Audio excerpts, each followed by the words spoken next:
Face भी green रहना चाहिए कम से कम। जब मैं इधर पे घूम रहा हूँ तो वो फेस ग्रीन रहे।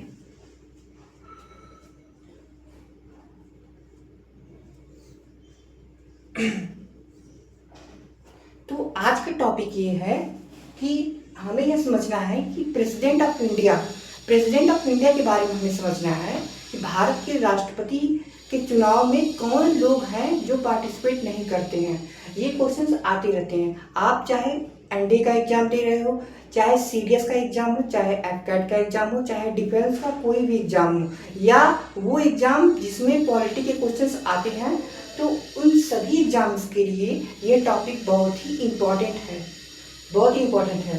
तो सबसे इम्पोर्टेंट है राष्ट्रपति के बारे में जानना। देखो, राष्ट्रपति के बारे में हमने बहुत सारी चीज़ें पढ़ा है कि राष्ट्रपति के पास जो वो बहुत सारी पावर होती हैं, क्योंकि वो फर्स्ट सिटीजन ऑफ इंडिया होते हैं, भारत के पहले नागरिक वही हैं। तो इस वजह से प्लस उनकी हाईएस्ट पावर है, उनके पास बहुत सारी पावर दी हुई है। ये सब हमने पढ़ा था कि लेजिस्लेटिव पावर होगी, एडमिनिस्ट्रेटिव पावर होगी, मिलिट्री पावर होगी। तो इन सभी पावर को हम ये जानते हैं कि इनके पास बहुत सारी पावर हैं। तो अगर इतनी पावर दी हुई हैं तो हम कैसे यह चेक करें कि वो इस चीज़ के लायक हैं, इन पावर को संभाल सकते हैं।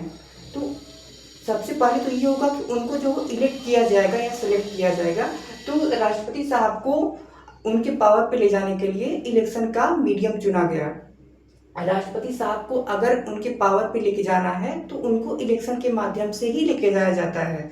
ठीक है, तो आज का हमारा टॉपिक ये है कि राष्ट्रपति साहब को मान लो कि अब इसमें फोकस यह करना है, हमारा आज का टॉपिक ये है कि हमें यह फोकस करना है कि राष्ट्रपति साहब के इलेक्शन में, राष्ट्रपति साहब का जब चुनाव होता है तो उस चुनाव में कौन कौन से लोग पार्टिसिपेट करते हैं और कौन कौन से लोग नहीं करते हैं। बेसिकली आज का टॉपिक यही है। हम बारी बारी से इन सभी चीज़ों को क्रैक करेंगे, इन सभी चीज़ों को समझने का प्रयास करेंगे कि राष्ट्रपति साहब के चुनाव में कौन लोग हैं जो लोग एलिजिबल हैं और कौन है जो एलिजिबल नहीं है। जो एलिजिबल नहीं है उसका कारण हमें नहीं जानना है, हमें बस इतना जानना है कि कौन लोग हैं जो एलिजिबल हैं, जो एलिजिबल नहीं है। दो चीज़ें जानी है, जो एलिजिबल है, जो एलिजिबल नहीं है। ठीक है, तो आइए समझते हैं।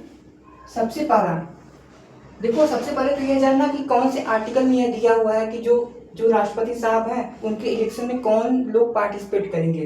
तो यह आर्टिकल 54 में दिया हुआ है।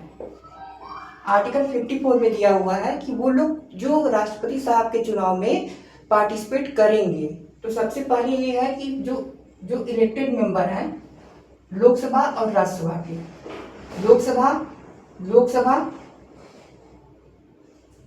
प्लस राज्यसभा के इलेक्टेड मेंबर। अच्छा, ये ध्यान रखना है कि जब इलेक्टेड मेंबर की बात आए ना तो क्लिक कर लेना दिमाग में कि हाँ ठीक है, शायद यहाँ पे जो है वो इलेक्टेड मेंबर की बात आ रही है तो वो पार्टिसिपेट करेंगे ही। ठीक है, अभी और भी बातें हैं, ध्यान से सुनिएगा। देखो, लोकसभा प्लस राज्यसभा के जो इलेक्टेड मेंबर हैं ये हो गए। दूसरा पॉइंट, ये पहला पॉइंट है। दूसरा पॉइंट ये है कि जो स्टेट लेजिस्लेटिव असेंबली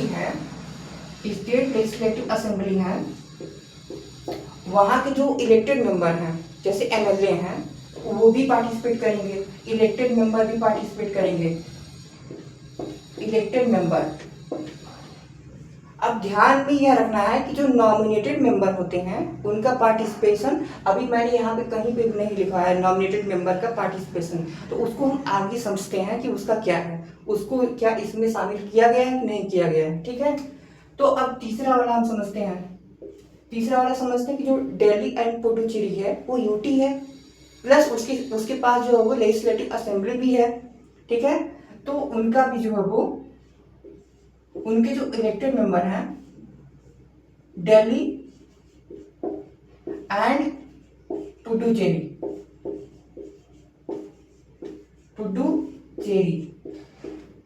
के जो इलेक्टेड मेंबर हैं, इनको भी पार्टिसिपेट करने का जो राइट है।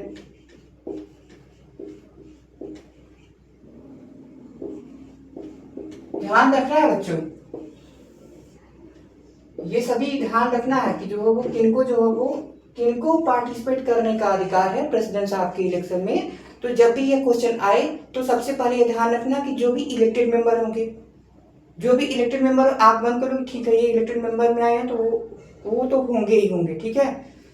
प्लस ध्यान में यह रखना है कि जो लोकसभा और राज्यसभा है, लोकसभा और राज्यसभा के जो इलेक्टेड मेंबर हैं उनको जो है वो ये राइट है कि वो प्रेसिडेंट साहब के इलेक्शन में पार्टिसिपेट कर सकते हैं।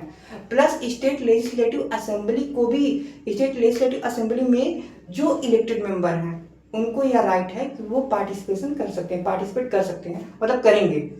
लेकिन अब यहीं पे जो है वो दाव है, यहीं पे खेल है पूरा, यहीं पे खेल है वास्तविक में कि जो यहाँ पे लोकसभा और राज्यसभा में नॉमिनेटेड मेंबर थे उनका क्या होगा, उनका क्या होगा, वो तो गए, हाँ वो गए। लोकसभा प्लस राज्यसभा के जो नॉमिनेटेड मेंबर हैं उनको पार्टिसिपेट करने का राइट नहीं है, ठीक है। प्लस जो स्टेट लेजिस्लेटिव असेंबली है वहाँ पे जो नॉमिनेटेड मेंबर हैं उनको भी पार्टिसिपेट करने की जो है वो परमिशन नहीं है। अब जैसे इसमें भी दिल्ली एंड पौंडीचेरी में भी यही हाल है, नॉमिनेटेड मेंबर को परमिशन नहीं है। अब बचा क्या है, अब बचा ये है कि जो स्टेट लेजिस्लेटिव काउंसिल है क्या उसको अधिकार है, उसमें भी तो दो मेंबर होंगे। जैसे मान लो कि स्टेट लेजिस्लेटिव काउंसिल है, स्टेट लेजिस्लेटिव काउंसिल है तो इसमें भी तो दो मेंबर होंगे, एक तो होंगे इलेक्टेड, दूसरे होंगे नॉमिनेटेड, ठीक है। अभी हमें यही ध्यान रखना है, देखो ध्यान रखना कि देखो स्टेट लेजिस्लेटिव काउंसिल, मैंने क्या कहा, जो आर्टिकल 54 में लिखा हुआ कि इलेक्टेड मेंबर पार्टिसिपेट करेंगे, ठीक है। लेकिन यहाँ पे दोनों के लिए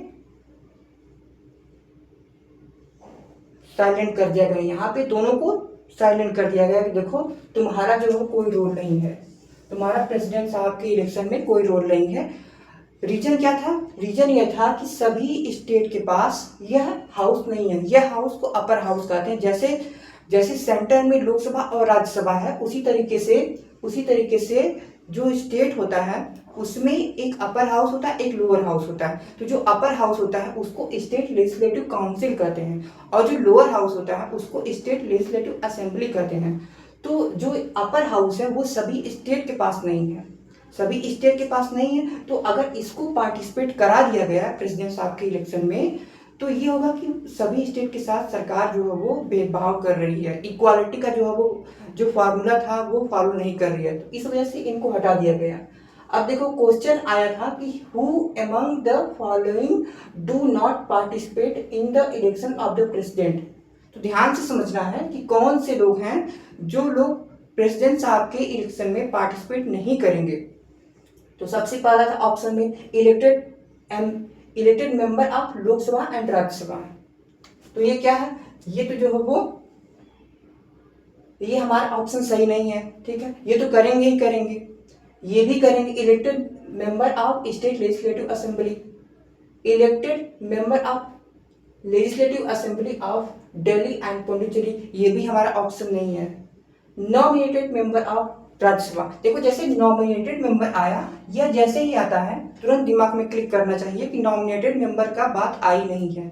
आर्टिकल 54 में नॉमिनेटेड मेंबर का बात हुई ही नहीं है तो फिर नॉमिनेटेड मेंबर आएंगे कहाँ से, ठीक है। तो तुरंत यहाँ पे क्लिक करना कि देखो भैया जो ऑप्शन तुमने दिया था उस ऑप्शन के हिसाब से यह राइट ऑप्शन है, ठीक है भैया, ये तुम अपना ले लो, ये तुम्हारा जो हो ये मैंने टिक कर दिया। अब तुम जाके खुश हो जाओ कि देखो ये हमने सही कर दिया है, हम भी खुश तुम भी खुश, ठीक है। तो ध्यान रखना है कि जब भी ऐसे प्रश्न आए ध्यान रखो आर्टिकल 54 कि प्रेसिडेंट साहब के इलेक्शन में कौन पार्टिसिपेट करेगा और कौन पार्टिसिपेट नहीं करेगा। तो नॉमिनेटेड मेंबर पार्टिसिपेट नहीं करेंगे, नॉमिनेटेड मेंबर में राज्यसभा के भी हो गए, लोकसभा के भी होंगे, प्लस स्टेट लेजिस्लेटिव असेंबली के भी हो गए, स्टेट लेजिस्लेटिव काउंसिल के तो दोनों मेंबर पार्टिसिपेट नहीं करते हैं, ध्यान रखना है, ठीक है।